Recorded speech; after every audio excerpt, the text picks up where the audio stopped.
Hello, everybody, and welcome to Turn to Page 7, Under the Magician's Spell.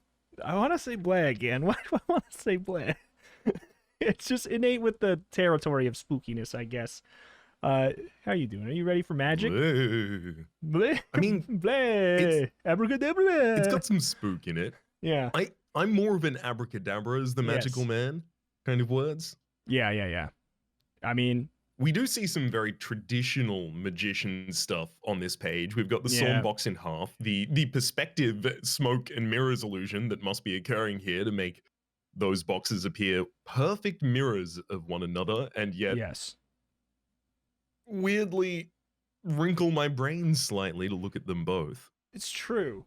I will and say the box cut in half illusion. I don't know. Well, I guess how would you do it without actually cutting somebody in half? Like the fact that the box is just like it is two very clearly separate boxes. I mean, there's no cut there. Mm-hmm. There's no cut there. You didn't murder anyone. You can't fool me. They're moving. Ah, but the trick has not yet begun. He's going to saw each of these in half. I'm going to saw the box in fourths. But I mean, hey, no one's done that trick before. Probably. I mean, I guess I'm not well versed in magic. I saw Chris Angel and I got scared. You know, there should be just walking out in public. Was he doing magic at the time, or was it just?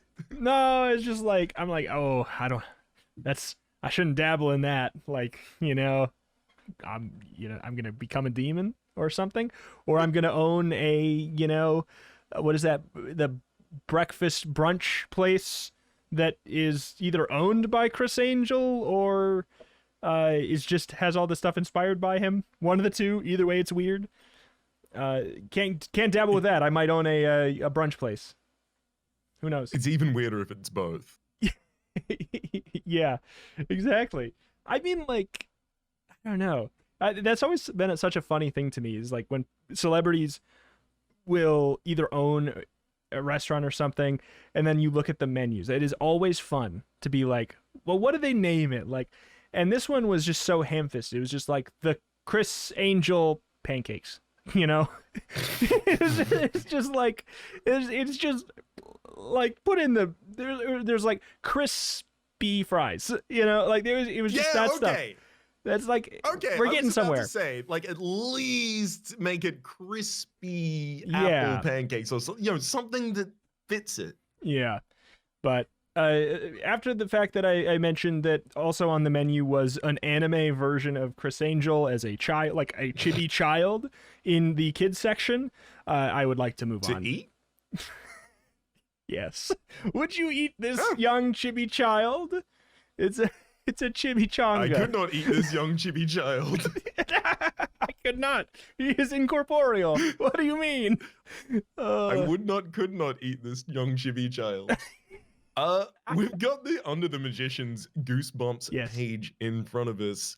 Moving on from the spooks of Chris Angel, would you like to hear what spooks we will be running into here? Absolutely. Beware! Do not read this book from beginning to end. Bummer. You have to take your bratty little sister, Joni, with you to the mall. Before you and your friend Sid can stop her, Joni runs into the magic shop. Of course, she touches everything in the store. But when Joni leaves the shop carrying a big book of magic spells, you know you're headed for trouble. Big trouble. The book of spells belongs to an evil magician, and he's going to use every terrifying magic trick, sawing you in half, throwing knives at you, even setting hundreds of rabbits loose to get his book back. Time is running out. The magician has put a powerful spell on Joni. Her body is slowly evaporating, and you're next. Can you destroy the magician before he waves his wand to make you disappear into thin air? Probably. Our track record of eventually getting there is pretty good. It's 100% actually. Of eventually solving the problem. I wonder, like, parallel to that, is there ever going to be one of these that we happen to get every single right option and we just do not hit a dead end? Yes, we will. Excellent. It'll be a glorious occasion, and it's going to be today. We're gonna get Exactly. It's got to have some kind of a name to it. Like, I don't know. We'll have to come with it. Hopefully, we don't actually get it today, so I can come up with a name for it then. Yeah, Goosebumps low percent. Yes, a Goosebumps low percent run. That's exactly 100%. Sorry, low percent. Yes. But alas, let's find out if we get the low percent run over on page 1. Are you ready? Absolutely. All right. You flatten yourself against the wall. You listen hard for a noise. Any noise. Will you be able to make your escape? The only sound you hear is your own raspy breathing. You slowly peer around the corner. All clear. It's now or never. You murmur. You take a dig deep breath and sprint towards freedom. Bang! The door slams shut behind you as you fling yourself onto the lawn. Oh, made it! You cheer, but you know there's no time to celebrate. You glance around. So far, so good. Race around to the side of the house. Come to a dead stop. Turn to page 2. I feel like we're halfway through a bad end here. I know. We're right in the thick of it. Chris Angel's right around the corner, ready to give us a nice short stack. There they are, standing right beside your bicycle. Your mother and your little sister Joni. Hi, sweetie. Your mother greets you. Where are you off to in such a hurry? Your stomach sinks to your toes. You were so close to escape. Now you know what's coming. Meeting Sid at the mall? You mumble to your mom. That sounds fun, dear. I'm sure Joni would like to go too. Ma! You wail. Joni's such a pain. She gets into everything. I have to watch her every second. Joni will behave, won't you, cutie? Your mother turns to Joni and kisses her on the cheek. Joni nods sweetly. She gives you a big, fake smile. Goodbye, fun, you think. Your bratty 9-year-old sister always gets you into trouble. She has to touch everything she sees. Break it or take it. Seems to be Joni's motto, but she's disgustingly cute. No one ever seems to get mad at her. Grown-ups love her brown curls and her bright blue eyes. Look, Joni wants to hold your hand. Your mother gushes. Isn't that cute? Before you puke, turn to page 3. You shake off Joni's hand. Once your mother is out of sight, you know Joni will drop her cutie pie routine. Listen up, Joni. You tell her. I'm in charge, so hurry up and grab your bike. I'm already late. I have to get my diary first, Joni says. That stupid diary. Joni never goes anywhere without it. You two have fun, Your mother tells you. Then she follows Joni into the house. Joni! You holler. I'm leaving now. You jump on your bike and pedal as fast as you can. Hopefully none of your friends will spot you riding the mall with your little sister. You glance back and see that Joni is pedaling hard to keep up with you. When you reach the mall, you and Joni lock your bikes in the rack. Now, don't wander off. You instruct your bike. You instruct Joni. Who? Me? She asks super sweetly. Hurry to page 18. She was confused as well. She was like, you mean the bike or me? Now don't you go anywhere, bikey. You roll your eyes at Joni's sickly sweet act. You rush through the mall to meet your friend Sid. You spot him pacing in front of the Comic Connection. Sid is wearing a blue jacket that is a little too small for his chubby frame. He runs a hand through his spiky blonde hair. Where were you? He demands as you hurry over to him. My mom made me bring Joni. You explain. Really? Sid raises an eyebrow. Then where is the little princess? Oh no. Did you lose Joni already? Turn to page 7. She's hanging out with the bike. Low percent. It's better to do the Joni skip, you know? It cuts down Well, on you a have lot to of do- menuing.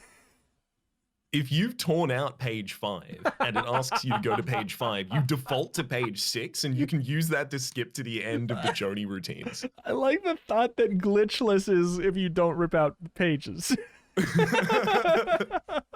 Mint condition percent. Mint condition, mint percent, yes. All right, Joni has already disappeared. Too bad you can't just let her stay lost. It would be great for the run and the PB, but you glance around the mall. There she is. You say, pointing across the courtyard. Joni stands frozen in front of the shop window as if she were in a trance. For a moment, you could swear her feet are floating inches off the floor. Can't be, you tell yourself. You blink and look again. No, her feet are still off the ground. On the ground. Dang it. The magic shop? You read the store's sign out loud. She's going in. Sid warns. Come on. We have to get her out of there. That store won't know what hit it. You and Sid follow Joni into the magic shop. It takes a few seconds for your eyes to adjust to the dim light. Sid gives a little gasp beside you. Wow. You murmur. The shop is filled from floor to ceiling with magic tricks. Of course, Joni is touching every single one. You shake your head as you watch her fiddling with a miniature guillotine, but then she sticks her finger into the place under the tiny blade. Joni, don't! You shout.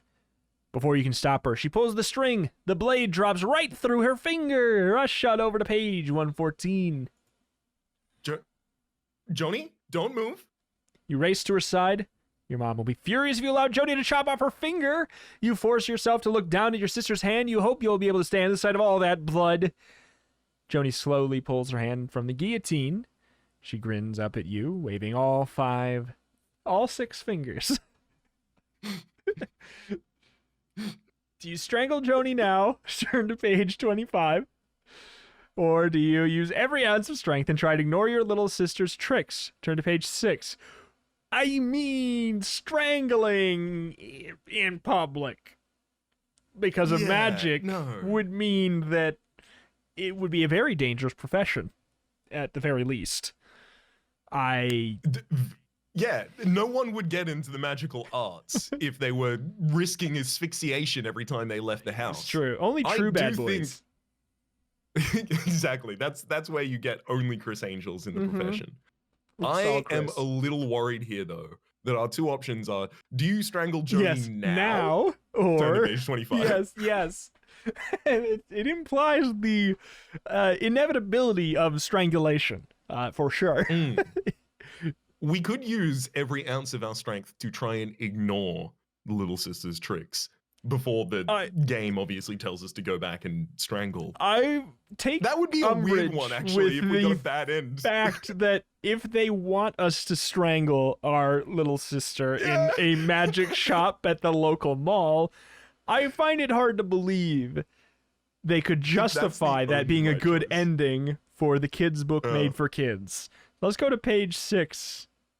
Let's do it. Joni? You spit out through clenched teeth. We've only just arrived, and already you've... I mean, she hasn't really done anything wrong, but you're interested by a poke in the back. Wait, interrupted by a poke in the back. You whirl around. There's Sid with a goofy smile on his face. Oops, Sid says sheepishly. He holds up his hands. They're handcuffed together. Sid!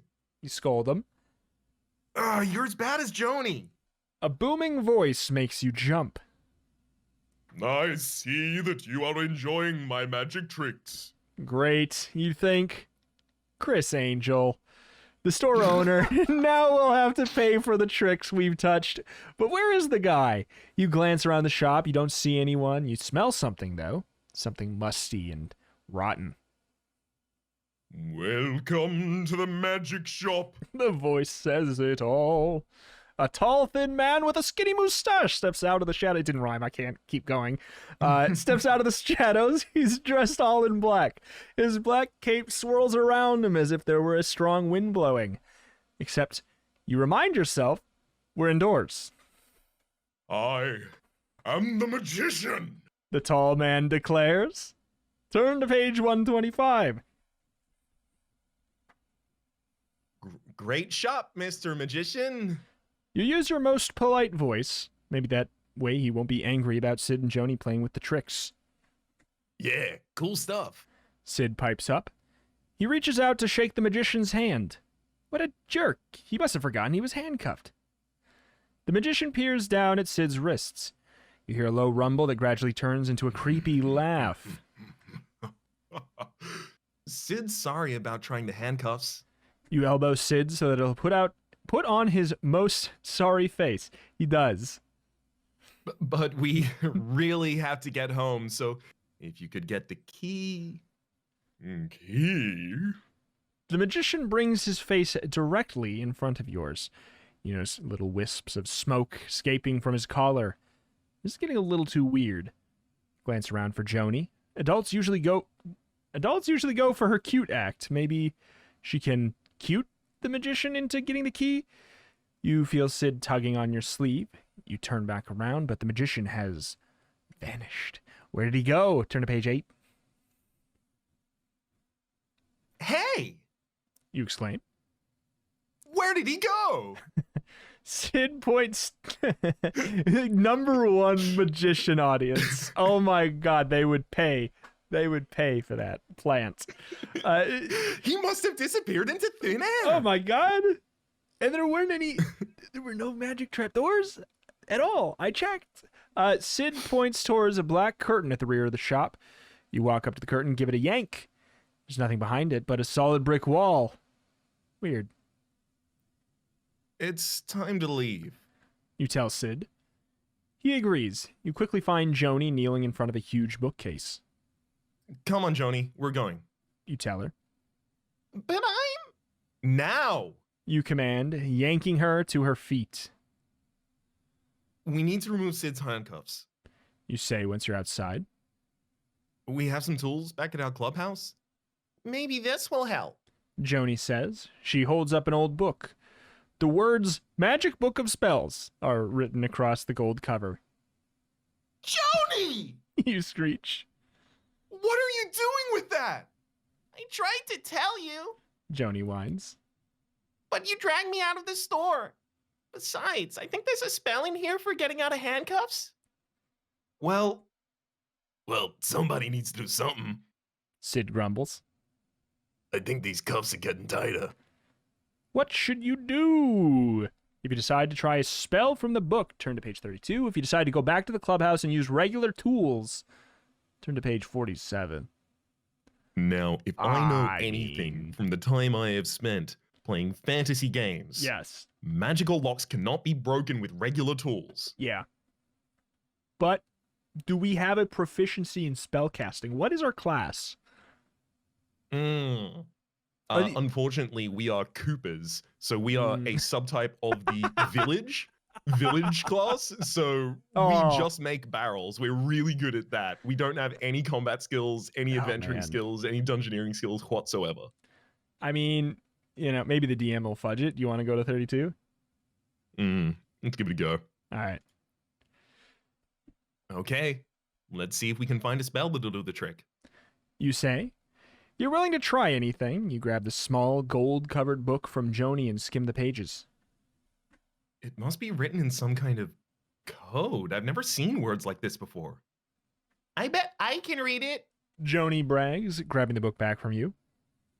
Let me have it. Fine, smarty pants. Go ahead.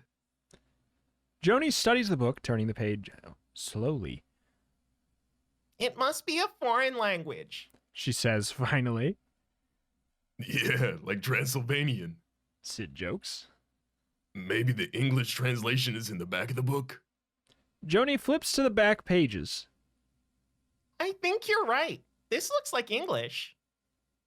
You peer over her shoulder at the book. Oh, right. You say sarcastically. You snatch the book back from her. If this is so English, then what does Eben das Jaget Nabis Tagu mean? Unfortunately, you're about to find out. Go to page 40. This might be the most fun setup for accidentally reading out the phrase in one of these books, because this was like a mainstay of horror for such a long period of time that you would find some cursed book and accidentally recite the wrong passage from the tome and unleash hell. This is the best setup for it. Oh really? Yeah. If you're so smart, then what does Ivan does Yagen Naben Magoo mean?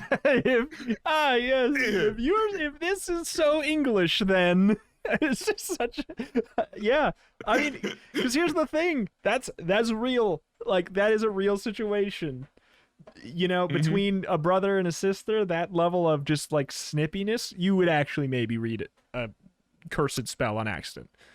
This is real.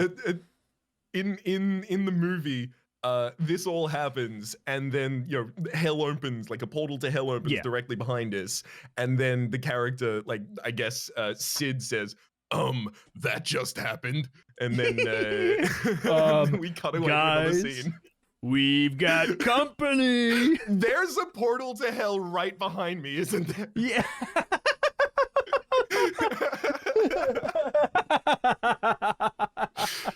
Let's get along to 40. Yeah.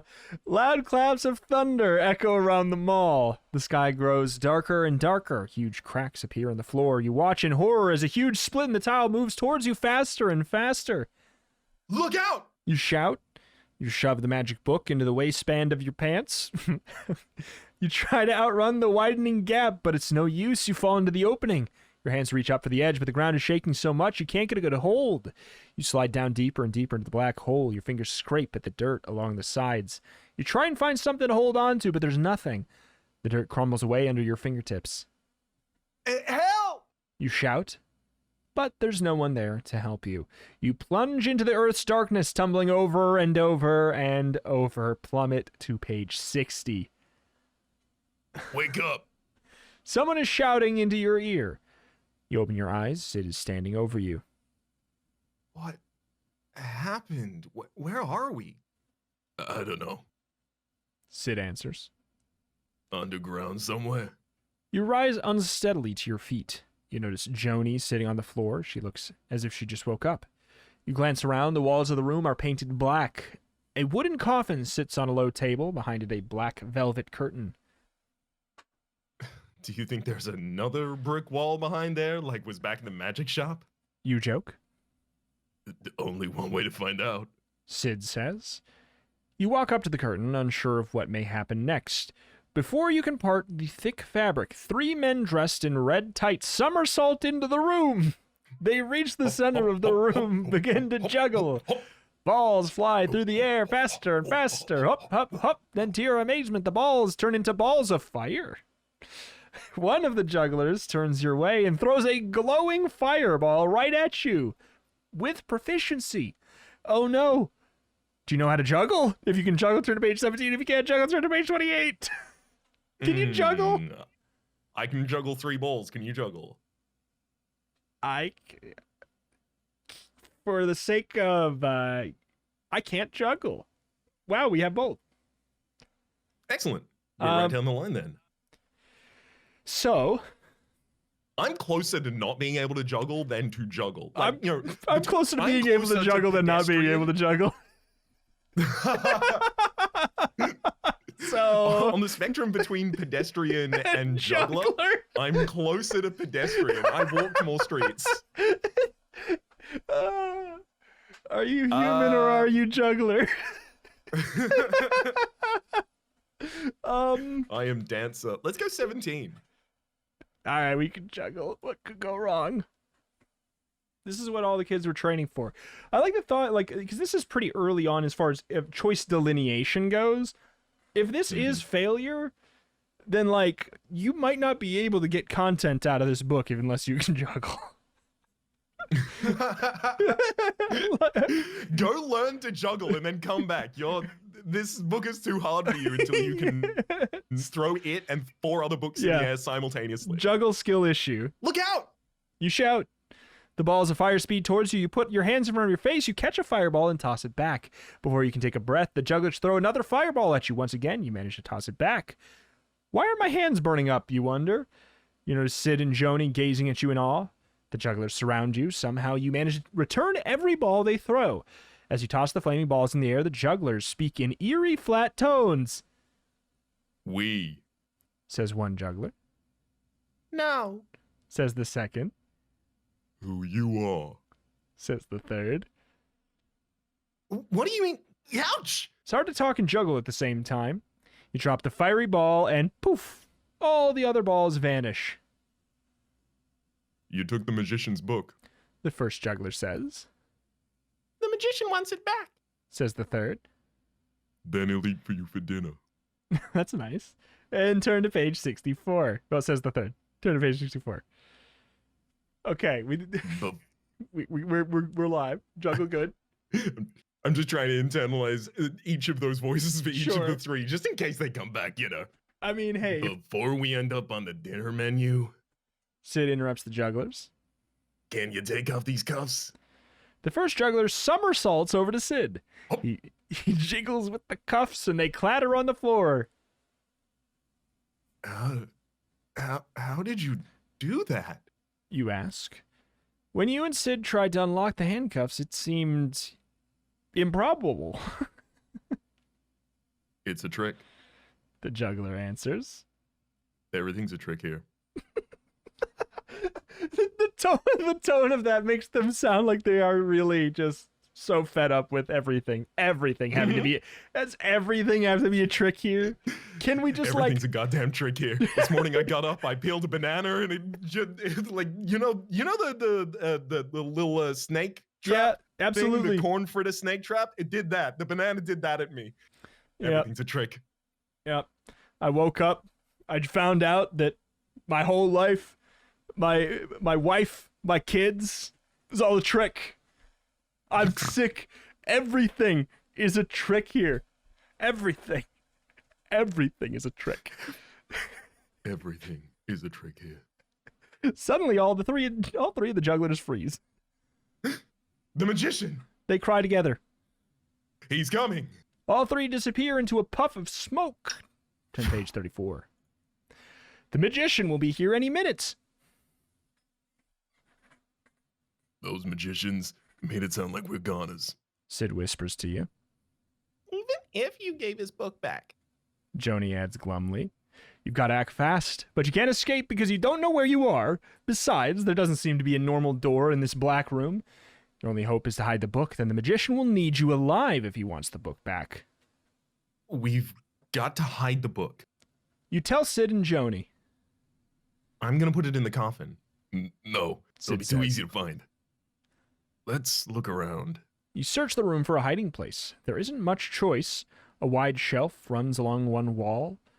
On it sits a large fishbowl with 3 exotic fish and an old-fashioned metal bird cage with a yellow canary. If you still think the coffin is the best place, go to page 101. If you hide the book in the fishbowl, turn to page 22. Third choice, new tech. If you put the book in the bird cage, turn to page 132. There's 3 ways this can go wrong now. This is new. 3 ways this can go wrong, so yes. There's no correct way here? I mean, honestly, it's Goosebumps. It's Goosebumps. I feel like, I mean... Because there'll be a wrong path. The correct option was not to be able to juggle. It's actually jugglers who can't play this book. No jugglers. No jugglers allowed. No jugglers allowed. Yeah. Also, I would imagine that even the correctest of choice here would still have a bad path in the future. So I'm just gonna say that I'm right, and that's definitely what I meant. Very, very fair. I mean, so should we assess like what trick we think each of these could possibly be? Because like if you put the book in the bird cage, so the bird cage, there's like a disappearing bird trick, but the thing is it collapses the bird, as I understand it from having watched The Prestige, into the case at the bottom. Is that going to be able to hide the book? I don't know, maybe. Fishbowl, that seems like a bad idea to me just off the bat. I can't think of a fishbowl trick that is obfuscatory, but wraps. Obfuscatory to the things inside of it. Hides them. I remind you, everything is a trick here. Everything is a trick. Every last thing. Yeah, or the coffin. I don't know. Feels like I don't know why the birdcage is calling to me. I feel like the coffin is Okay, like, good. okay, you Birdcage is calling to me as well. okay, calling like a canary. Let's do it. Let's do it. Tweet, tweet. The birdcage. You decide. Good idea. Sid grabs the book and races across the room. He sticks his finger into the birdcage. Don't be scared, little bird. He croons. I'm gonna open your cage and put something inside. Hurry up. You urge. The magician could be here any moment. And don't forget to put the book under the paper lining in the cage. We don't want bird doo-doo all over the book. Oh. Wait, who says that? Yeah. Stupid. Of course I was gonna cover the book. You don't have to call me stupid. I didn't. Oh, you declare. But if you didn't, who did? You idiot. Okay, which of you called me an idiot? Dummies. It's the bird talking. Sid exclaims. You and Joni rush over to the birdcage. Say something else, birdie. Joni coaxes. Sid opens the cage and slips his hand inside. That's when you hear a new voice. I wouldn't do that if I were you. Turn to page 19. Just hit the Rolodex in my head and I was like, what? Okay, that's the one, I guess. The biggest, grossest looking. Okay, never mind. Well, Sid, you whisper. Joni, none of us said that. And the bird didn't say that. Who said that? The magician? Joni squeaks. The three of you turn slowly and scan the room. A man steps out of the shadows. It's not the magician, but you don't feel any better. This is the biggest, grossest looking guy with a high-pitched voice that you've ever seen. His massive body towers over you. Your eyes travel up, up, up, up, up to the man's face. His skin is the color your face turns when you're about to be sick. Drool runs down the corner of his mouth. You can smell his foul breath from across the room. He's one creepy dude. And he doesn't look happy. We're in big trouble, you think. Then the giant's voice booms. Give me my birdie. Turn to page 65. Just retconning that high voice because I need to do a giant voice like that. Yeah. I'm down. The giant reaches out for the bird in Sid's hand. The guy's hand is as big as Sid's head. Is my little birdie okay? The giant makes kissing sounds at the bird. I'm a vanilla. Oh, wait. Sorry. I lost the track on who was speaking at the time. Giant makes kissing sounds at the bird. I'm a vanilla guest. He explains.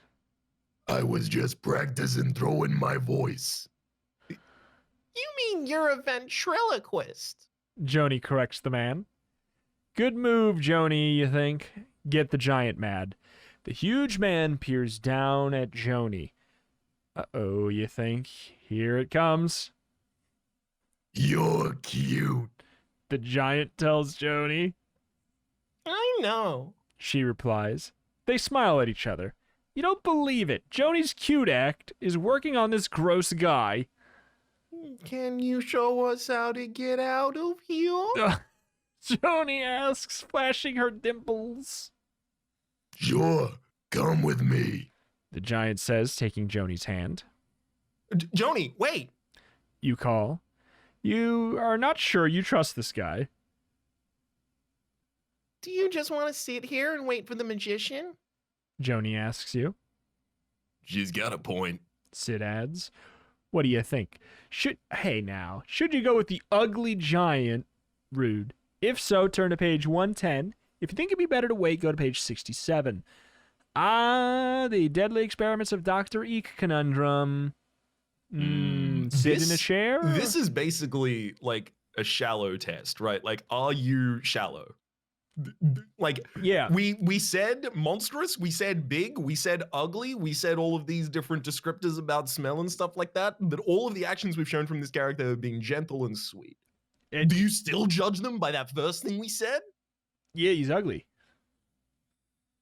I mean, sure. No, but I'd like to we go- can still believe he's ugly and go with him. I would love to. I don't believe he's ugly. In my canon, he's beautiful. He's ugly and beautiful. He's He has unique. non-traditional charms. Somehow he has a hunchback on his face. Like, I don't know. I love him. And sometimes I want a partner's breath to only smell like sherbet at all times of the day. Exactly. He likes the bird. That's enough for me to love this character with all my heart. I'm going to 110. With no deliberation. Okay, You tell the others. let's get out of here. The giant opens a trap door in the floor. He pulls Joni through it. Sid follows closely behind. You peer into the dark hole in the floor. A damp smell makes your nose crinkle. You see crooked steps leading down. You hope this wasn't a mistake. You climb down the stairs. You find yourself in a dark tunnel. Mold and cobwebs cling through the rough walls. The others are far ahead of you. You have to follow the sounds of their voices. You finally come to an open doorway. You glance inside. You're met with a weird sight. Sid is sitting on the giant's knee. There's another kid sitting on the giant's other knee. The ugliest kid you've ever seen. Goosebumps. Come on, man. But you don't see Joni anywhere. What's going on? Rush into the room on page 5. Where's my sister? You demand, racing into the room. The giant smiles his creepy smile at you. You're just in time for the show. He says.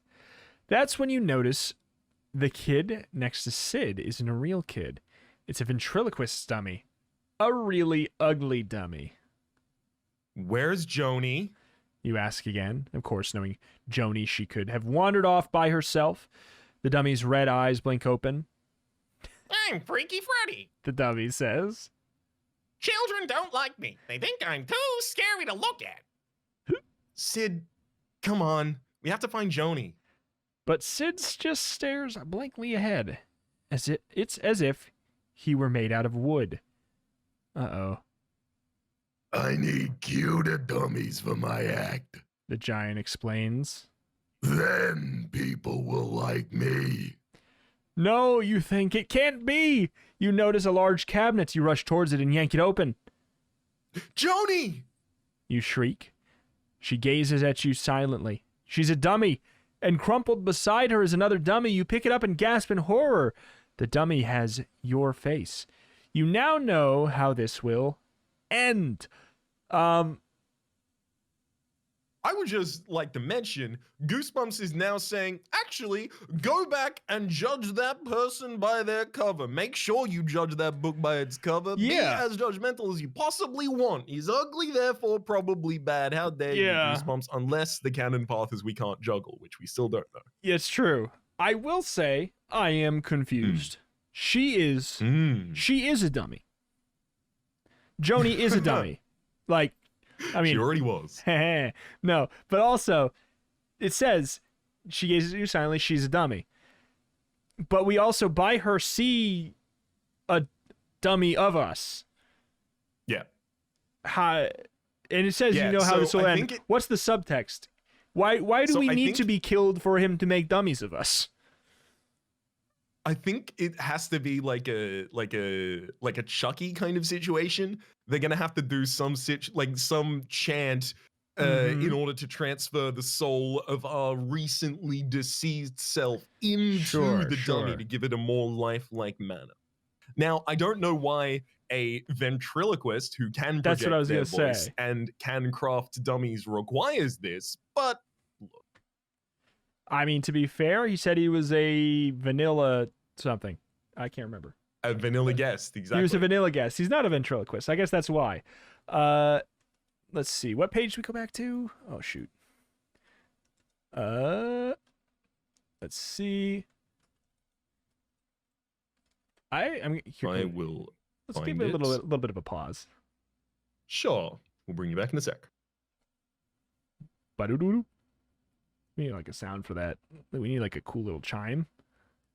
Or maybe like a blood-curdling shriek that's auto-tuned. I can't auto-tune my voice in real. Ah, All right, page That's not how it 65. works, baby. What was the context for right before page 65? Like, this is if we do not go with the giant because he's ugly and we're shallow. So rather, this is the giant appearing on this page, and we are asking whether or not we should go with the giant in order to try and get out of here, or stay put. I see. If you think So it would be if we better, think to it's better to wait. Yeah. Okay. I mean, I guess at this point, Just hit 67. okay. You don't trust this guy, No offense, but I think we should wait here. you say. You hold your breath, wondering what the giant's reaction will be. He let go of Joni's hand and stalks towards you. Your eyes travel up and up and up to his gross face. You don't believe it. There's a tear starting to trickle down his slimy cheek. You don't want to go with me. The giant asks in a trembling voice. You don't like me. He flings himself onto the floor. His shoulders shake as he wails and moans. He weeps. You, Sid, and Joni exchange puzzled looks. No. We like you a lot. We really do. But it's no use. The giant is crying so hard he can't even hear you. Huge tears roll onto the floor.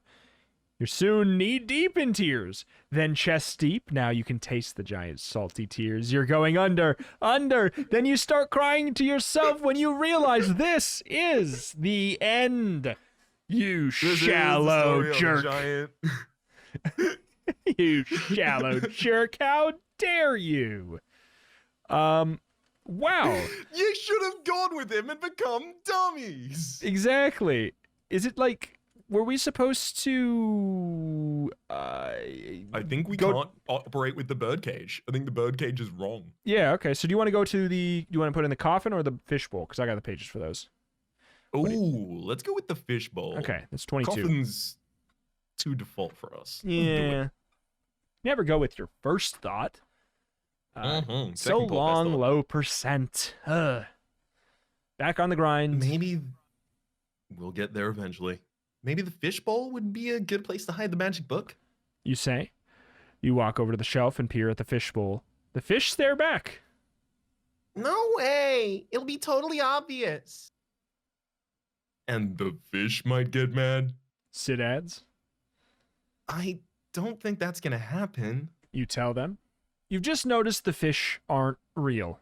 They're a trick.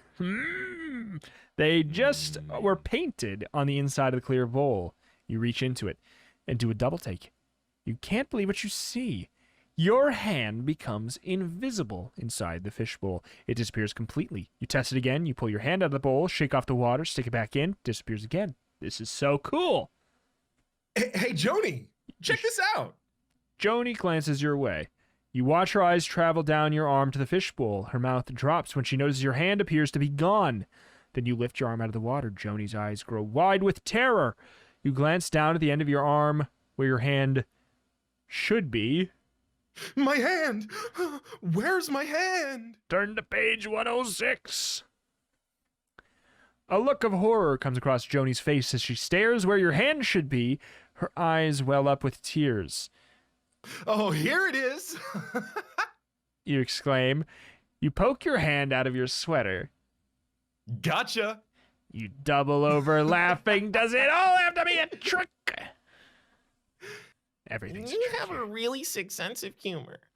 Joni mutters. Also, why did we get mad? We got mad at her for doing it in a normal magic shop, but we can do it in a life-threatening parallel universe magic realm ball and wonder world environment. Yep. That's double standards. Interesting. Okay. Yeah, you poke it double over laughing. You have seen. Okay, Joni mutters. She sticks out her tongue and stomps away. Hey, now we know the fish. Sorry. Hey, now we know the book won't be seen if we put it in the fishbowl. You tell Sid. Either the fishbowl or the water makes things invisible. We'd better put the book in there, in something rather, to keep it from getting wet. But what? Sid reaches into his pants pocket and pulls out a plastic bag. It's got half of a peanut butter sandwich in it.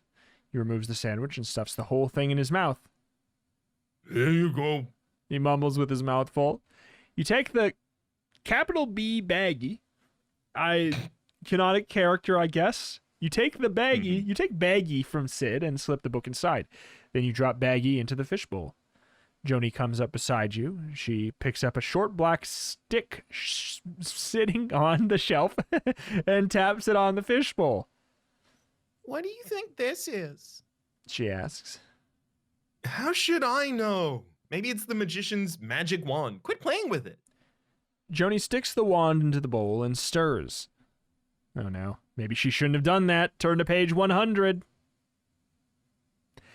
Joni pulls the magic wand out of the fishbowl. You wait for something terrible to happen. Nothing. It's neat the way the wand disappears when I stick it in. Oh, nothing.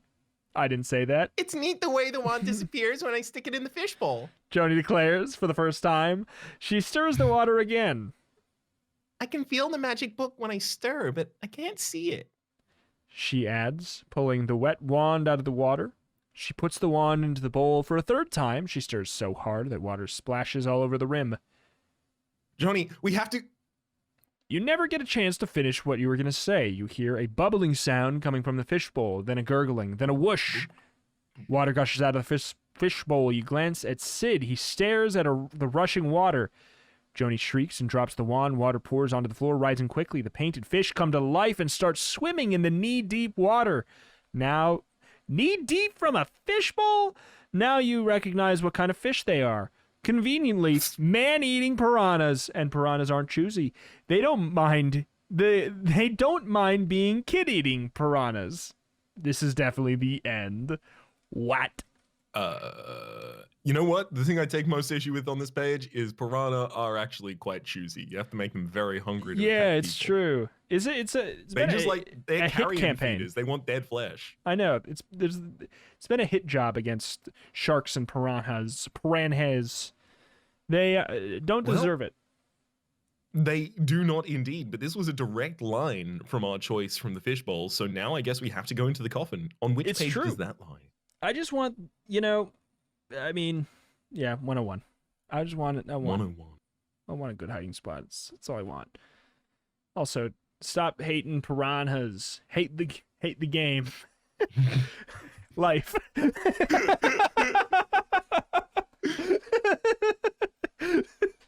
You decide the coffin is the best place to hide the book. You run over to it and try and lift the lid. It won't budge. Help me! You yell to Joni and Sid. Maybe together we can pry it open.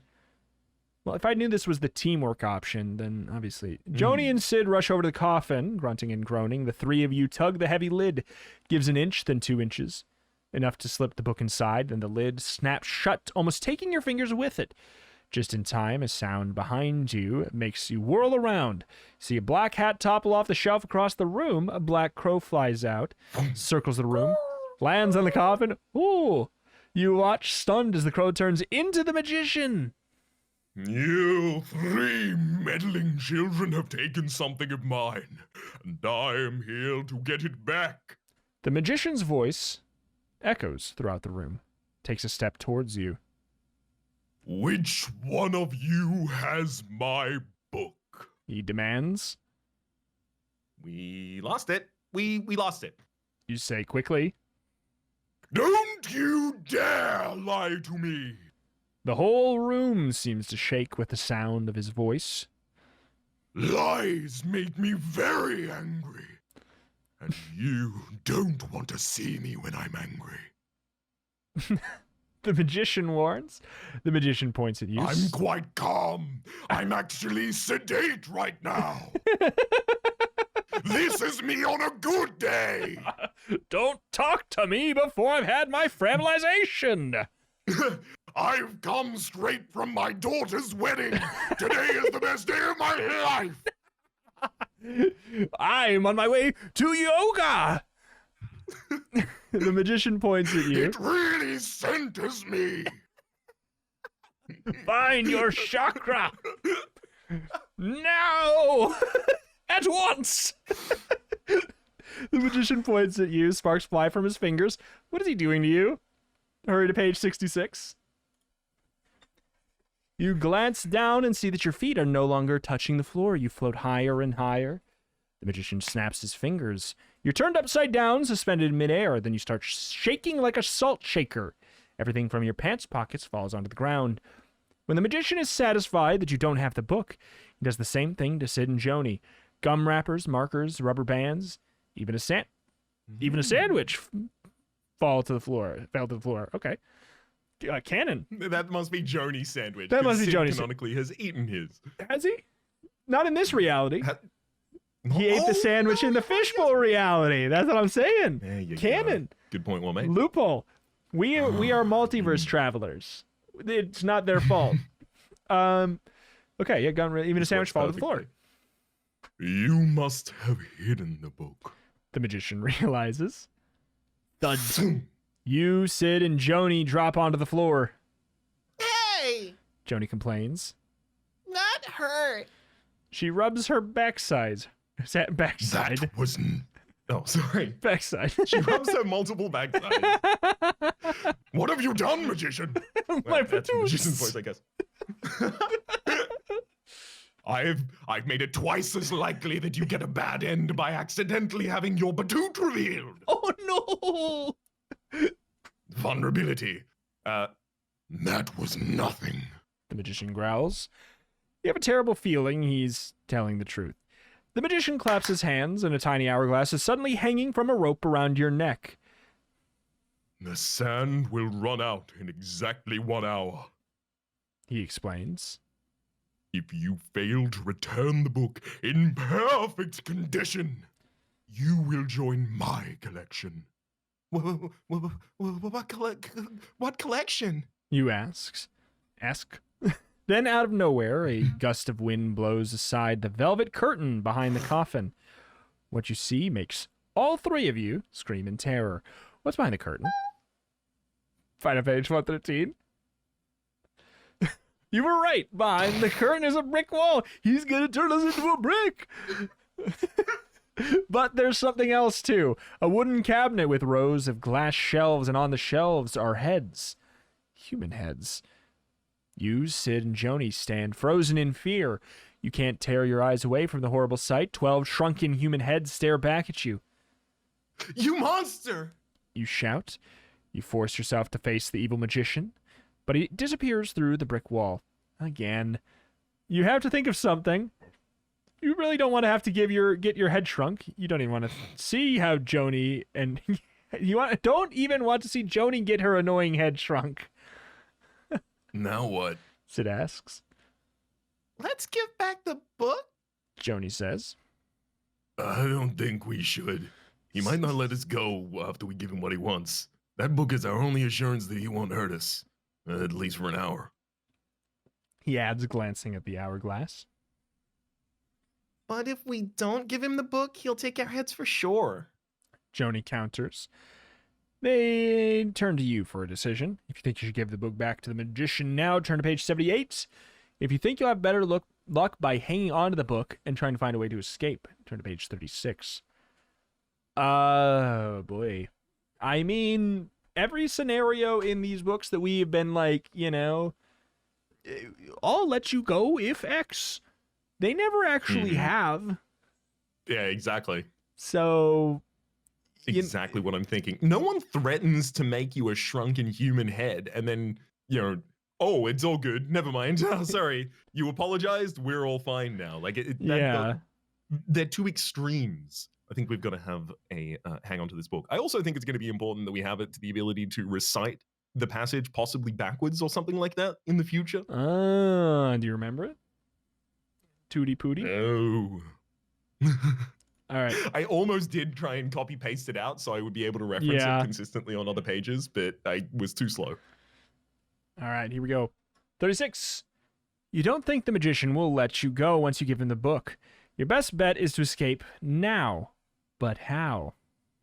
If the magician got out, You say. so can we. But he's magic. Joni counters. And he knows his way around. He probably built this creepy room. Fine, don't help. Your pointy little head will look great on that shelf. Joni stamps her feet. The hollow sound echoes in the small room. Quit picking on me! She whines. You and Sid roll your eyes. Come on, Sid. You say. Maybe we can find some sort of trapdoor? You begin tapping on the brick wall, searching for a hidden door. Joni stomps over to the corner. She sits there and pouts. You ignore her and wave at the coffin. This stuff had to be brought in here somehow. You tell Sid. You have a nagging feeling that you had the solution a minute ago, but it slipped away.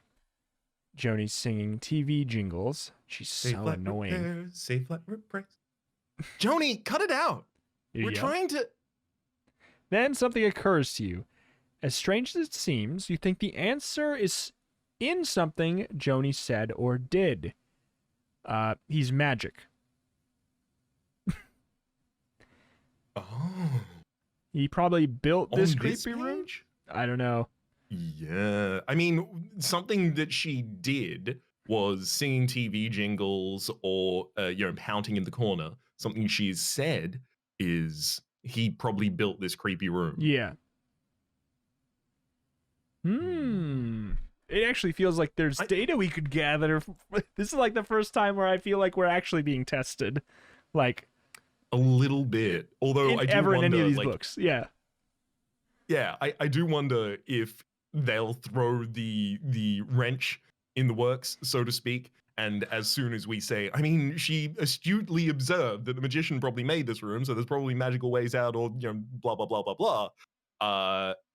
And instead we'll have no. Her singing the TV jingles was actually the right way. That's the way to get out of here secretly. He just muttered under his breath the Geico commercial, and that's why the magician got out. Could be. Let's go with said. Let's go with the default first and see. Feels more likely. It feels more likely. Would you like to start reading this page for us? We don't have to. Like, get real. Give it a go. When has Joni ever said anything that's been of any help? Are you having a good hair day? Because your head is going to be in permanent view of the Magician's Collection. The end. Quickest death on a page I've seen so far. All right. Three sentences. I mean, hey, it was nice and quick. Let's go to page 108. Mm-hmm. All right. You are positive that something Joni did was the clue to your escape, but what was it? You retrace her steps. Sid follows right behind you. When you come to an abrupt stop, Sid bangs into you. I've got it. This is okay. All right. I should have said something. I'm an idiot. What's up? I was gonna say that we'll get when we'll cross the bridge. I've got it. You cry, jumping up and down. What? Sid demands. You've got what? Joni, you are fantastic. You swoop over to her and plant a big kiss on her head. She Mwah. stares up at you. What did I do? She stammers. When Joni threw her fit, she stamped her foot. It made a hollow sound. That must mean there's a trapdoor underneath this spot of the floor. That's the thing. I was like, oh, hollow. It's empty. But then I was like, I guess it just means it. And then I was like, oh, it just means that it's just describing the sound in general. But alas, that won't hold up in court. I didn't say it. The three of you quickly roll back the rug. There it is, a shiny metal latch in the floor. Your key to freedom. The trapdoor opens with a creak and a groan. You can see the top of a set of stairs. A wave of damp, musty-smelling air rises up the steps. Come on, you say. You lead the way down the stairs. Can't see anything. Joni complains behind you, hollowly. Shh. You whisper. We don't know what we'll find down here. That's when you hear it.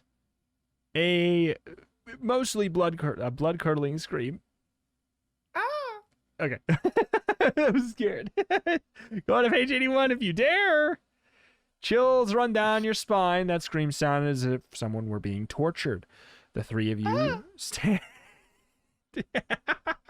stand perfectly still. Another loud, horrible howl screeches from somewhere above you.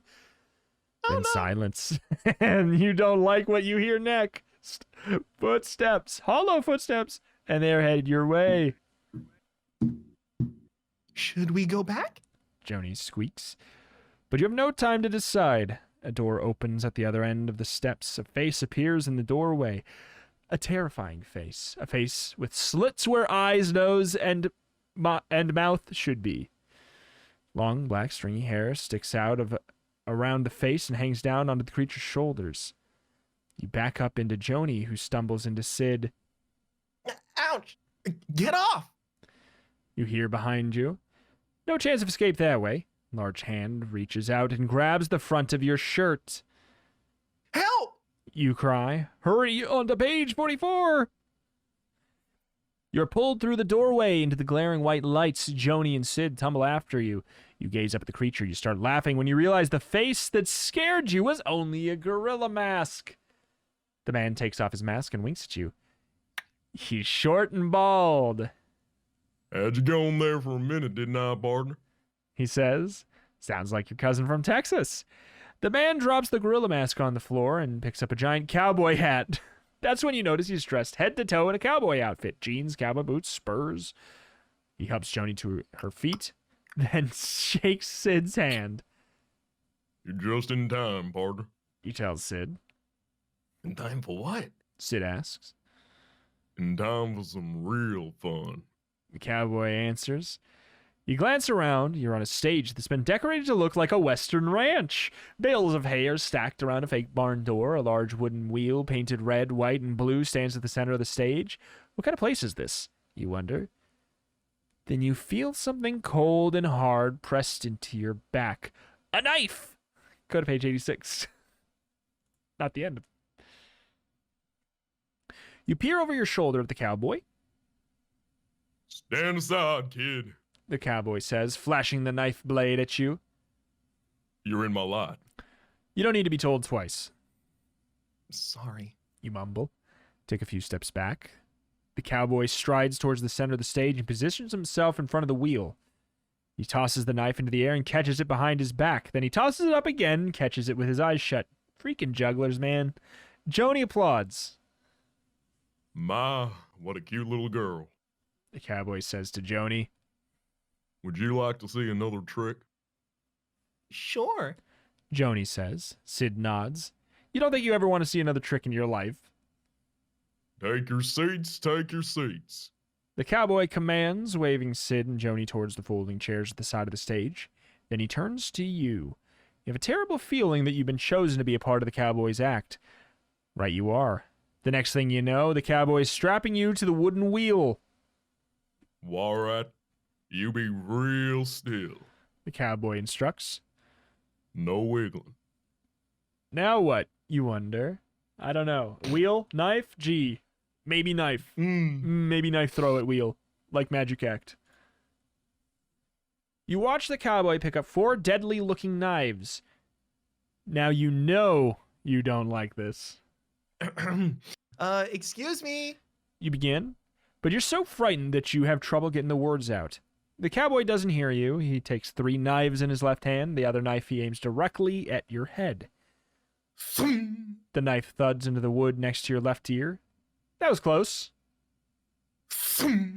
A second knife cuts into the wood next to your right ear. That was even closer. Hey, wait a minute. Your voice comes out as a squeak. The third knife thuds right above your head. And now for the grand finale. The cowboy announces. I'ma spin the wheel. He strides towards you. Let me off this thing. You shout, but the cowboy ignores your protest. He smiles at you, grasps the side of the wheel, and gives it a sharp yank. Round and round you turn, the cowboy takes aim with the last knife. No! You wail. You can't look. You shut your eyes. If you can juggle, turn to page... No. If it's a Tuesday, Wednesday, Thursday, hold your breath If until you can get dodge to 35. knives, turn to 35. But find the nearest civilian, give them a knife, see what happens. Turn to page 35. Hold your breath. You open your eyes and sneak another look at the cowboy. It's hard to see his face as you spin around and round. seems to be concentrating very hard. Is this trick safe? Joni asks, her voice trembling. She sounds scared. Kind of nice to know she's worried about you.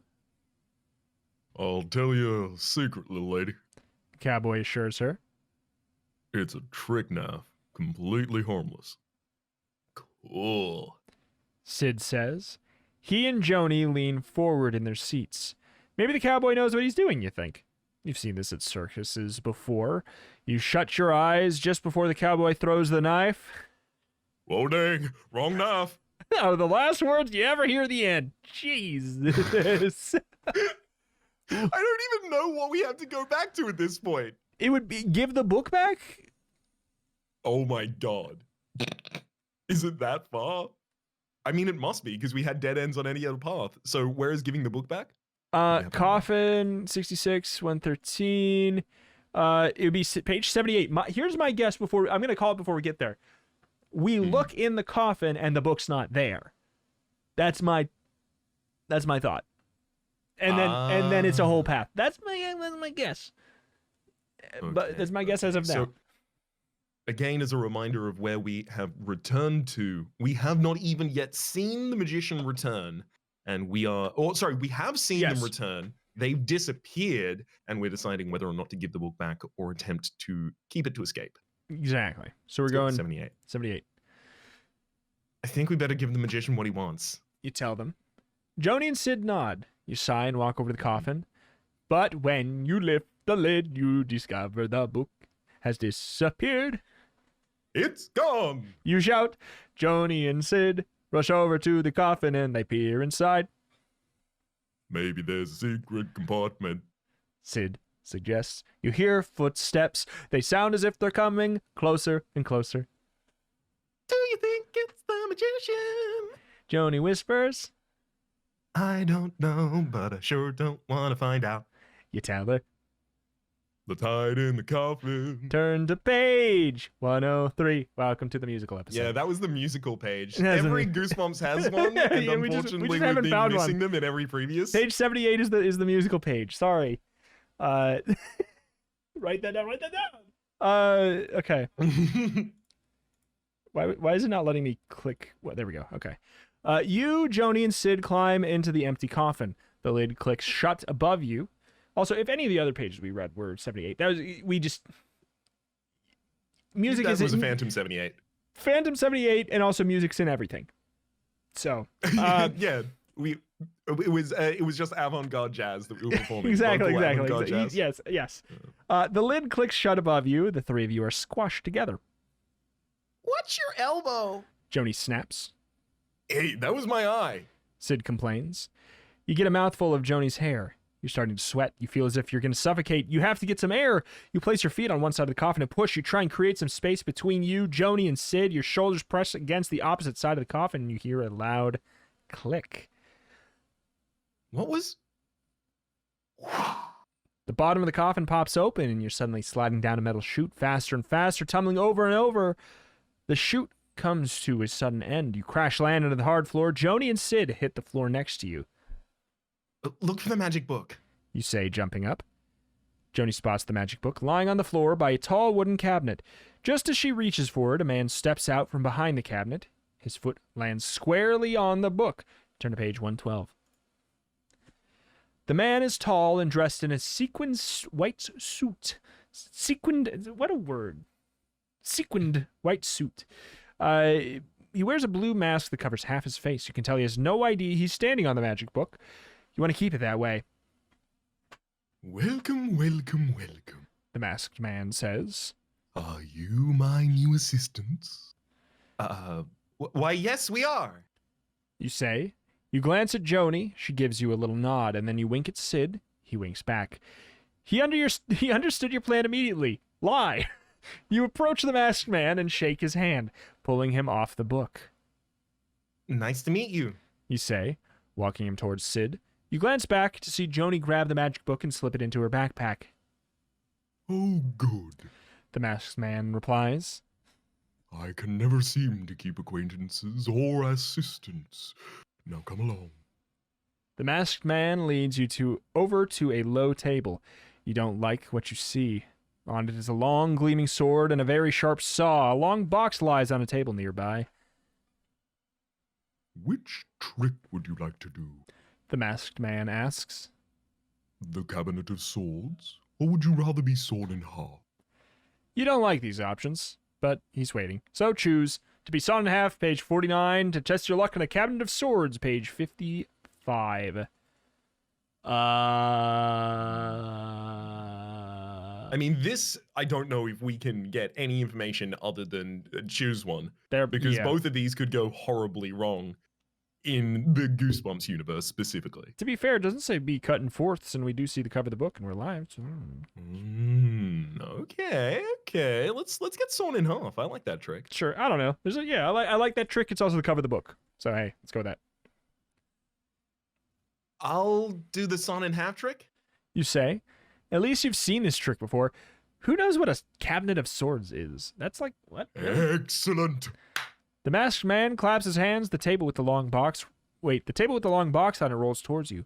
Taking your hand, the masked man helps you climb into the box. You lie down in the hard wooden box, your head sticking out one end. So, what do I do? You ask. You gaze up at the masked man. He looks awfully nervous. Leave it all to me. He tells you. He ties a blindfold over your eyes and plunks the lid on the box. If I can just remember what I'm supposed to do. You hear the masked man mutter. You don't like the sound of that. Hey! You shout. You pound on the lid. I've changed my mind. I want to do the other trick. But no one answers. You listen hard, trying to figure out what's going on. Then you hear the sharp teeth of a large saw slicing through the lid of the box. Turn to page 135. You pound on the box. Help! You shout. Get me out of here! The teeth of the saw slice back and forth, inches from your stomach. You can't take it anymore and you pass out. When you open your eyes, you're still in the box. Your blindfold is off. You touch your stomach, still in one piece. There's any blood, no pain, just an odd tickling sensation. Guess it really was just a trick, you tell yourself. You can hear applause. That was a great trick. You hear Joni say. Really cool. Comes Sid's voice. The lid is lifted. The masked man peers down at you. All right in there? He asks. You bet. You climb out of the box and immediately fall over. What's wrong? Find out at page 21. What's wrong with me? You ask. You try to stand up, but your muscles don't seem to be working. You hear a gasp. Sid and Joni rush towards you. The masked man holds out his hand and helps you to your feet. You glance down. Your mouth drops open in horror. Your feet are on backwards. You turn to the masked man. What did you do to me? You demand? The trick was going so well. I sawed you in half without a problem. Then... Oh, no good. The other magician's gonna make fun of me, feet on backwards. Shrugs to his shoulders. He shrugs his shoulders. Sid and Joni crowd around you. You have to fix this. Sid shouts. Joni gazes at your backwards bottom half and oh no, our bum. Always forward. Oh no. I can try. The masked man says. He picks up the saw. No way. You yell. Who knows what kind of mistake he'll make next? Well, Joni says. Mom always complains that you don't know if you're coming or going, and now you'll have an excuse. The end. Backward legs forever. Forward bum. This is evil. Yeah. 'Cause think about it. We lay down in the box, tummy up. Yeah. Right? Yeah. How do He you do sawed us in half, and then he must have picked up one of the boxes or opened it and inverted the limbs. Like, this doesn't just happen. This does not just happen. I don't know. I'm starting to think this place is a bit tricky and maybe evil. Let's do the Cabinet of Swords, I don't suppose. think this masked man is being sincere with me. Yeah, I think it's a trick. Cabinet of Swords? Everything is. Yeah. Ain't it all. Where are we off to for 55. the Masked Man or the Trick? 55. Cabinet of Swords. You there? Yes. All right. You hope the Cabinet of Swords won't be as deadly as it sounds. Let's get to work. The Masked Man commands, clapping his hands. Now, you stand there. He yanks Sid to one side of the wooden cabinet. And you stand right there. He instructs Joni, pulling her to the other side of the cabinet. Then he passes a hand over her face and mutters a few strange words.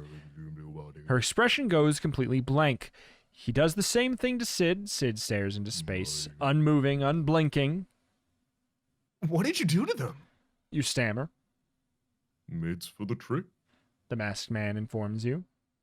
They're under my spell, of course. Of course. What kind of trick is this? You ask. You'll see right now. The Masked Man waves his hand over his head. Sid and Joni open the doors of the tall cabinet. Inside, you see the blades of 10 swords running from one side of the cabinet to the other. Somehow you don't think you're going to like being this guy's assistant. Turn to page 124. You watch as Joni and Sid silently pull each sword from the cabinet. They place them on the low table with the other gleaming sword. When all 10 swords are removed, the Masked Man waves his hands again. He pronounces some more strange-sounding words. Sid and Joni push you into the cabinet, and you hear a lock snap shut. Silence and darkness surround you. This is worse than being squished in the coffin. At least there you had Sid and Joni for company, and you weren't waiting to find out what those swords were going to be used for. You don't have to wait long. Something hard and cold slides in front of your ankles. You peek down. Yikes, it's a long blade of a sword, and there's 10 more to go. Oh no, turn page 30. 10 more to go when all 10 swords are removed. There was one on the table, 10 in the box. And now there's 10 more to go. Oh, one on the table? One on the table? The gleaming sword on the table. Aha! There is no loophole. There is no plot holes in this book here yet today, except for all of the magic. It's a trick, you tell yourself. But how does it work? A second sword pierces the cabinet. Without thinking, you lift your foot and step on the sword as it slices through to the other side. Somehow, it manages to hold your weight. That's it. You realize I have to step on each sword as it comes through the cabinet wall. It's difficult, but you manage to keep your balance as you climb on top of each sword that slides into the cabinet. By the time the final sword is pushed through, you're crouching in a tiny space at the top. Now what, you wonder? The swords are slowly pulled out again. Each sword slides out. You place a foot on the sword below it. Finally, you're standing up again at the bottom of the cabinet. The door flings open. Excellent. Oh, sorry. Excellent. He says for the first time. The Masked Man congratulates you. Such good work should be rewarded. What is it that you want? We want to get out of here. You tell the Masked Man. How do we escape this crazy place? The Masked Man gazes at you sadly. I'm sorry, but I cannot tell you that. For if I did, it would only come out as a trick. Turn to page 50. I can't tell you. He snaps his finger and Joni and Sid awaken from their... Hang on. Oh! Masked Man continues. I can't tell you, but I know 2 people who can. He snaps his fingers, and Joni and Sid awaken from their trance. Now, he tried to, but then he was like, oh, wait, I didn't say the second half of my sentence. They glance around, He doubled dazed. Yeah. What happened? Sid asks. The Masked Man is going to explain how we get out of here. You explain. Good, Joni says. because the sand in the hourglass is almost run out. You hold up the tiny hourglass. It's still on a rope around your neck. You almost had forgotten about it, but Joni's right. Mm-hmm. There is very little sand left, and you're down to minutes now. Who can tell us the way out? You ask the Masked Man. You can ask Mr. Knowledge. He knows everything, and he answers all questions. The Masked Man picks up a piece of rope and throws it into the air. The rope stiffens and rises up into the ceiling. It disappears into the darkness. Mr. Knowledge is performing up there. He says, waving the rope. Or you can ask Ms. Cardsharp. She would know the way out. She's playing cards right now. To meet Mr. Knowledge, climb the rope to 97. If you want to meet Mrs. Cardsharp, page 82. I mean, Mr. Knowledge seems like, if we're trying to get the answer to a question, Mr. Knowledge is the That one is to ask. But true. is that just way too obvious? I do like that, like, the descriptions here are, you can ask Mr. Knowledge. He knows everything. He can answer all questions. Or you can ask Miss Cardshop. She's playing cards. She's playing cards. And yet I feel I mean, like I it kinda could wanna- be. I kind of want to step on the rake and meet Mr. Knowledge. I suspect Me he too. will lie about everything. That could be. Or we just have to do the classic riddle, Who knows? You decide to ask Mr. Knowledge for the way out. But first you have to climb up the rope, You want me to climb up that rope? Sid asks. No way. I'm the one who gets picked last in gym for every team. Come on. You say. At least you can try. Joni and I'll help you. I'll even give you a boost up on my shoulders. It's easy. Joni assures Sid. She scrambles up the rope and disappears into the darkness. This doesn't seem to make Sid feel any better. You kneel down and let Sid stand on your shoulders. Slowly, you stand up. Your knees wobble. Excuse me. Boy, Oh boy. no more Super Sundays for you, Sid. You weigh a ton. That's right. Tease me about my weight. Forget it. Just climb. You say. Oh, just climb. Sid manages to put one hand over the other and climbs up the rope. As soon as he lifts off your shoulders, you scurry up behind him. You can do it, Sid. You encourage him. But can he? Turn to page 43. As you near the top, you check the sand in the hourglass. Not much time left. Give Sid one last shove. He falls forward onto the edge of the opening in the ceiling. You pull yourself up and over, flopping onto the floor beside him. No time to rest. You tell the others. The sand has almost run out. We gotta find Mr. Knowledge. As soon as you say, Mr. Knowledge. the lights flash on. You are standing in the back of another theater. A drum roll announces that the performance is about to begin. You, Sid, and Joni quickly find empty seats. A man in a dark brown suit walks on stage. He pulls on his thin mustache and peers into the audience. You may ask me any question, He says. for I know all the answers. I am Mr. Knowledge. What's a henway? Someone shouts from the audience. Do you know? If yes, go to page 26. No, page 38. Oh, I know it in metric, but I don't know it in imperial. I mean, I'll be honest. Do you know how much a hen typically weighs?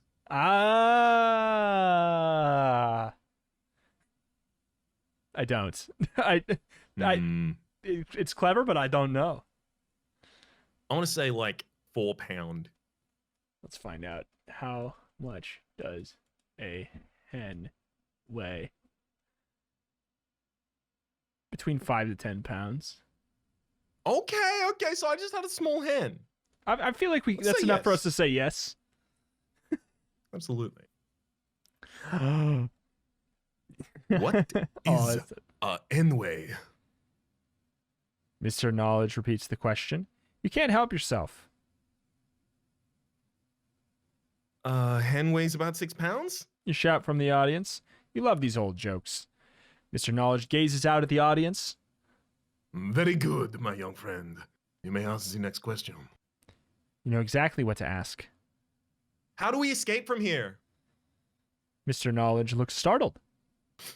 That is an interesting question. It requires an interesting answer. Please, join me on stage. You, Joni, and Sid race up to the stage. When you're all standing beside Mr. Knowledge, you're amazed to see the entire audience has vanished.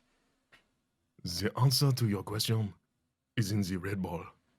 Mr. Knowledge explains. He pulls a small red ball from his pocket and places it on the table in front of him.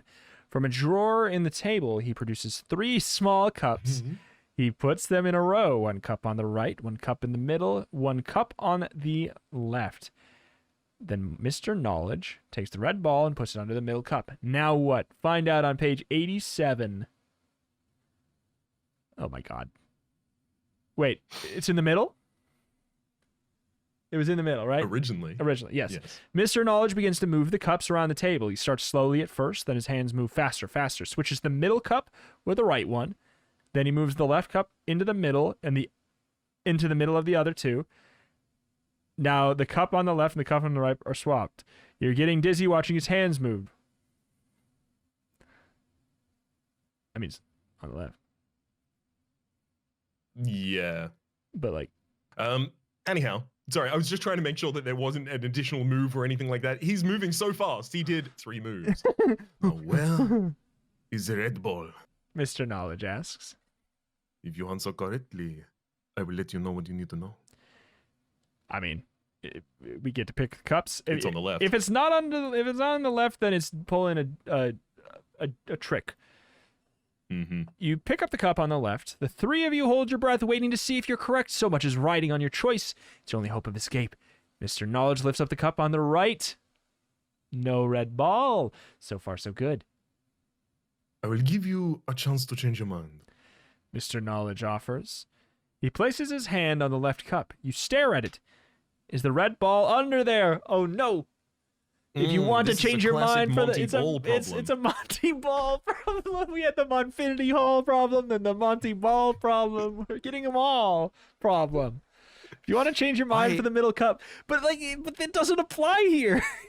Well, unless maybe. magic. I mean, yeah, exactly, right? Because the real trick to the cups and balls is you don't actually put your ball under the first cup in the first instance. Instead, you substitute it to a second one, and then you just take them off the table or substitute them with oranges or whatever the heck.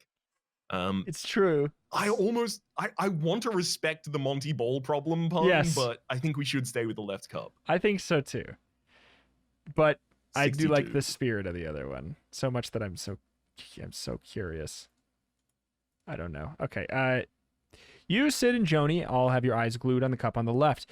You hold your breath as Mr. Knowledge slowly lifts up the left cup. The red ball rolls out. Woo! We win! You cheer. You, Sid, and Joni slap high fives. Now, Mr. Knowledge, how do we get out of here?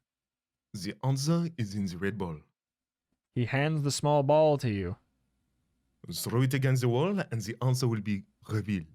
You hurl the ball against the wall. On the impact, the ball splatters into red paint. The paint runs in all directions until it makes a doorway. You glance down at the hourglass. Oh no, just a few grains of sand left. Run for the door! You shout, pushing Sid and Joni forward. We're almost out of time! The 3 of you jump through the red doorway and find yourself back in the magic shop. Whoa, we did it! Sid cheers. We're back in the mall! Then you hear it. Ha ha ha ha ha ha ha ha. The horrible laughter fills your ears. The rotting smell fills your nose. And then there he is in front of you. The magician. There's no escape. He sneers. He grabs the hourglass around your neck and pulls hard. The cord snaps. Just a few more grains of sand left. He says, holding up the hourglass for you to see. Then I'll have 3 new heads to my collection. The magician waves his hand. The wooden cabinet appears. He snaps his fingers. The doors fly open. The terrible shrunken heads stare at you. Oh. The put-upon friend that you keep bullying for Yes. bad reasons will go first. The magician says, kindly. You hear a clanking of metal wheels. You gasp. A real guillotine rolls to the center of the room. Go to page 80. You stare at the glistening blade of the guillotine. You can't tear your eyes away. You notice Sid. He's taking strange, stiff steps towards the terrible machine. Sid! You cry. What are you doing? You rush over to him and grab his arm, but he doesn't stop.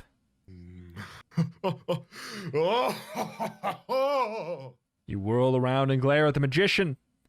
Stop laughing! You scream. What did you do to him? You see Joni trembling in the corner. He is in my power. The magician boasts. There is nothing you can do.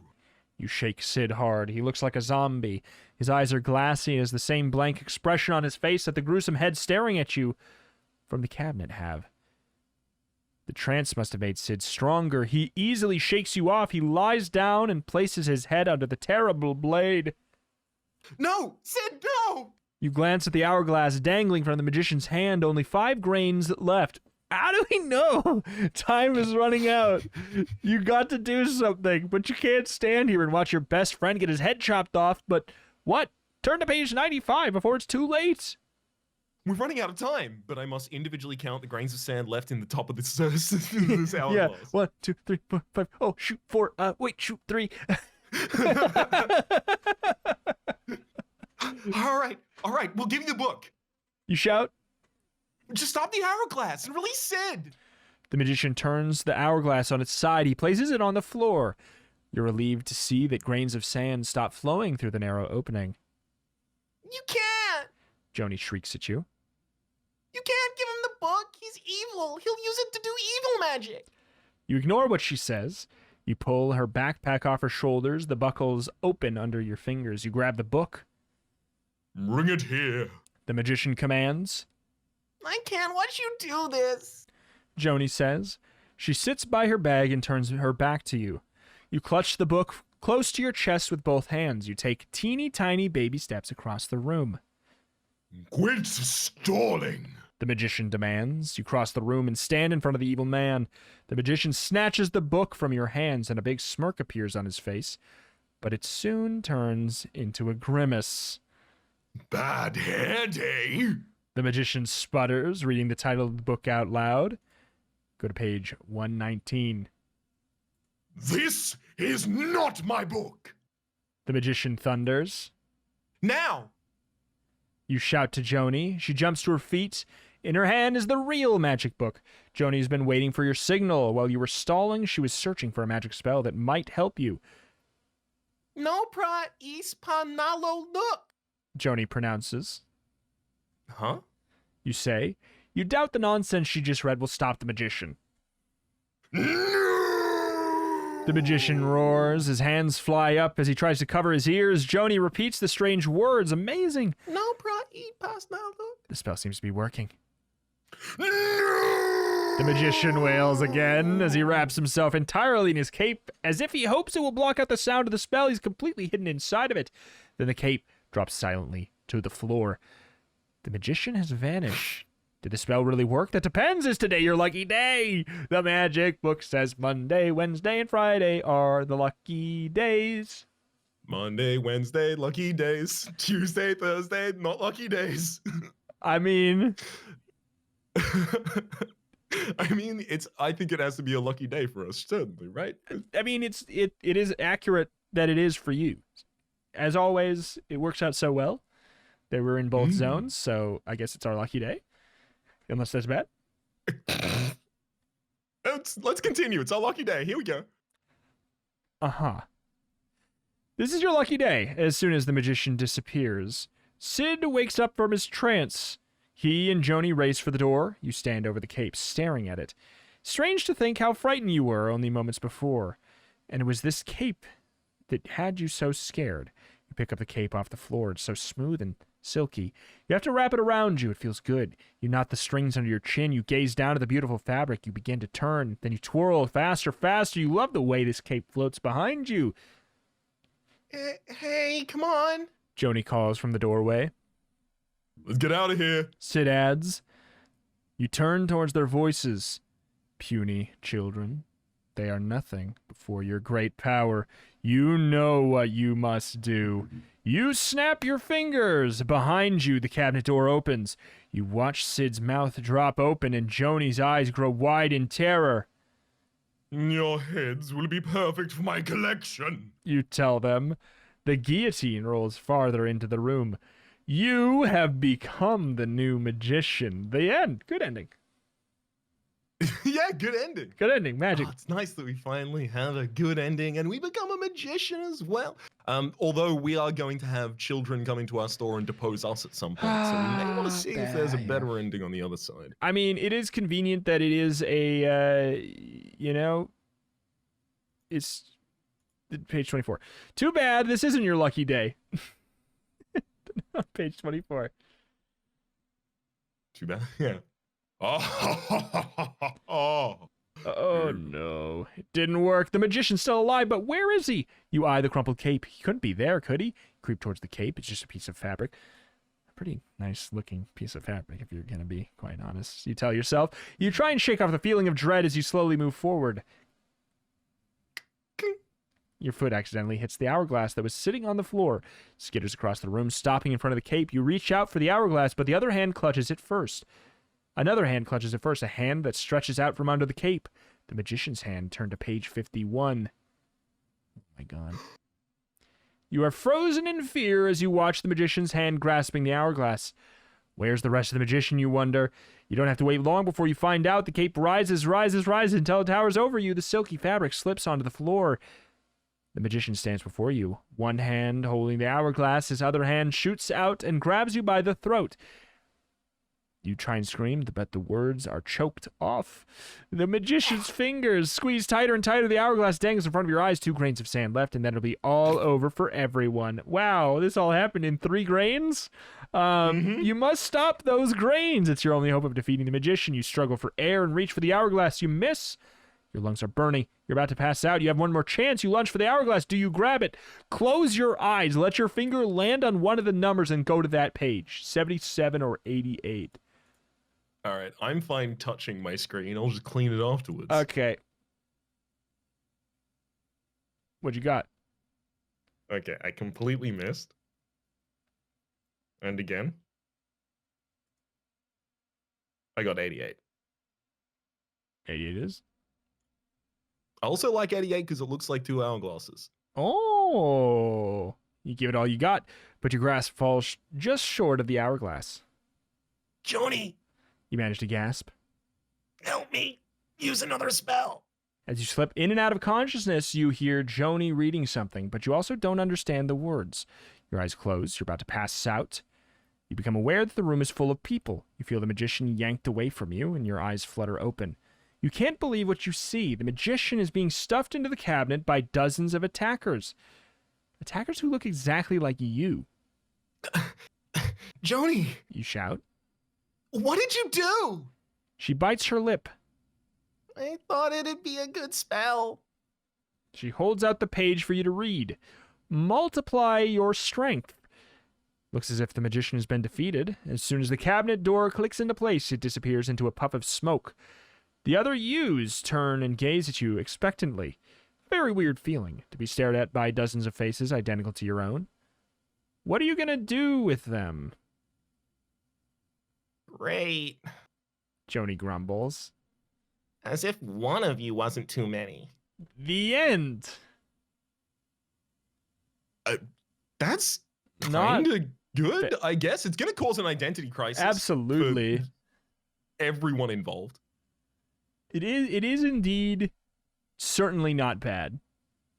I will say I am. We did catch the hourglass.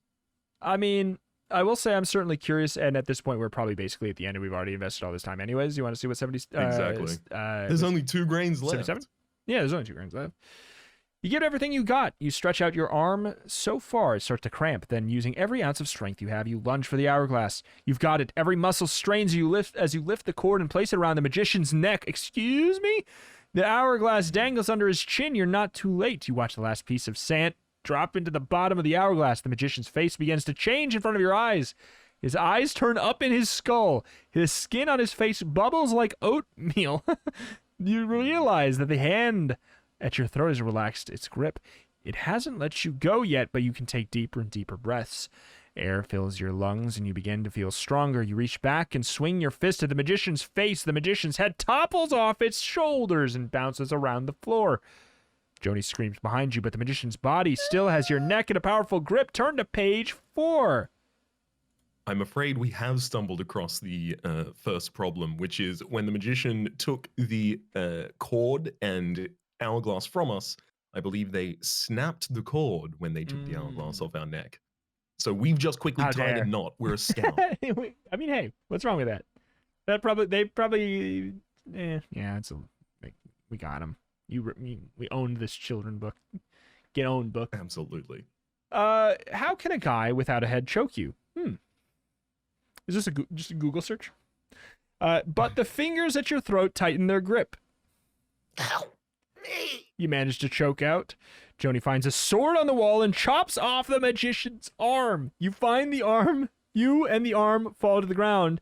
Then Joni pries the magician's finger off your neck. Fingers off your neck. Oh my God. Thanks. You tell Joni. That was close. Stand up and walk over to the head. Yuck. You say, picking it up. You bring it over to the cabinet and place it on the empty shelf. It's over. What's going on? Sid asks. He's sitting in the guillotine. The trance must have been broken when you defeated the magician. It's a long story. You say. Then you notice something. The walls of the shop seem to be dissolving around you. You, Joni, and Sid hurry out the door. You turn back and see that the magic shop has already disappeared. Glance down at the magic book in your hand. It's fading away into nothing. Well, after a day like today, maybe you're not so surprised after all. The end. I don't know. I want to be a magician. I want to be magic. I want to be the one with a book and turn my friends and sister into dead. Yeah, okay, that does happen. I want to have multiple me's. Yes. I mean, this is just that path as well, but we have fewer me's. I know. We can't play human Pikmin. Think about it like this. What if we had like a job share program, right? So like Okay. there's 40 me's and only each of us has to do 1/40th of the work because they just pass it off to the next person. I don't know how I'm going to sustain 40 people with the same income that would have been sustained with one person. I'm assuming we can just split the food 40 ways. Fair. What if we only go to school 1 day a week each, and we'll have each one... You know what? Clone number 3 wants to go to the prom when I don't really want to. But it's kind of weird because they're going with the girl I like. You know? So you have to find a similar suit to them on the prom night because you got a little too jealous when everyone else was posting prom photos on Twitter. It's and true. then you have to go and try and substitute yourself in the position, but then you end up in wacky hijinks because it turns out another one of your clones took another person to the dance and they're two timing. Oh my God. And She's right behind me, isn't she? That happened. Oh, it's a portal to hell and my other date behind me, isn't she? Isn't it? Oh, no. Alas, this has been a long one. So, we wrap it up probably here. But dang, you know what? Thematically, I like this one maybe the best. Like, yes, as far as... It was the most consistent. The most consistent, the best world building. And I don't know, I just like a magician. And also it feels like a magic realm is a good place for the pacing of this book to be held in. Yes. It ties in well to the whole like, well, the next page is like a completely different thing, which makes a lot more sense here. Yeah, exactly, right? Kids horror, like world building and kind of like the I guess you might call it the malleability of the world that needs to be maintained for what Goosebumps wants to do to it is better preserved in a magical pocket dimension. I agree. Also, everything is better in a magical pocket dimension. So also true. Hard to argue there, but hey, either way, as we wrap it up here, what do you got to say? You were gonna do a thing. I would ask first off that you use the service that you are listening to this on to rate the podcast, help us get on those charts so that we can attain new viewership, etc. Blah, blah, blah, play the game. But if you wanted to recommend it to someone personally and directly, the easiest way to do so is by saying, hey, I think you might like turntopagecast.com. Indeed. That being the landing page where you can find the podcast on all of the different sources you can find it. It's true. You can do that. You can say, hey, just literally whatever podcast streaming website you like, you can probably find it there. Just say turn to page. It's the one with the cute little Goosebumps characters. It would be great if you word of mouth, most effective when it's a small podcast would be wonderful. But alas, We also have the email turntoPageCast@gmail.com if you want to send anything, even like, I don't know, different choose your own adventure book suggestions or anything like that, or comments, ideas, or whatever, just anything you want us to hear or maybe share or something. Send it over there. But alas, consider leaving the reviews, and if you're watching on YouTube, consider doing a like, and consider, sharing it that way as well. It's just as effective, just so more people hear, because it's just a lot of fun. I'd like to continue to do it. So Very much the same. yeah, alas, that's gonna do it here for today. One thing is no trick, and that's that we're done. There is no trick no more. Goodbye. Adios, yo.